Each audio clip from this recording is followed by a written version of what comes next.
বর্তমান সময়ে জনপ্রিয় নতুন রোমান্টিক জুটি অহনা রহমান ও তুহিন চৌধুরী।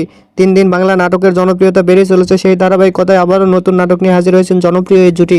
নাটকটির নাম ভুল মানুষের ঘর। এই নাটকটিতে অভিনয় করেছেন বর্তমান সময়ের আলোচিত অভিনেত্রী অহনা রহমান ও আলোচিত অভিনেতা তুহিন চৌধুরী। এই নাটকটি রচনা করেন জামতারা ফেরদৌস মিলা এবং পরিচালনা করেন জিয়াউদ্দিন আলম। এই নাটকটি খুব শীঘ্রই লেজার ভিশনের ইউটিউব চ্যানেলে প্রকাশিত হবে। আপনারা দেখতে চাইলে অবশ্যই লেজার ভিশনের ইউটিউব চ্যানেলে চোখ রাখুন এবং নিয়মিত নতুন নতুন নাটকের আপডেট পেতে হলে অবশ্যই চ্যানেলটিকে সাবস্ক্রাইব করে রাখুন। পরবর্তী ভিডিওর জন্য অপেক্ষা করুন।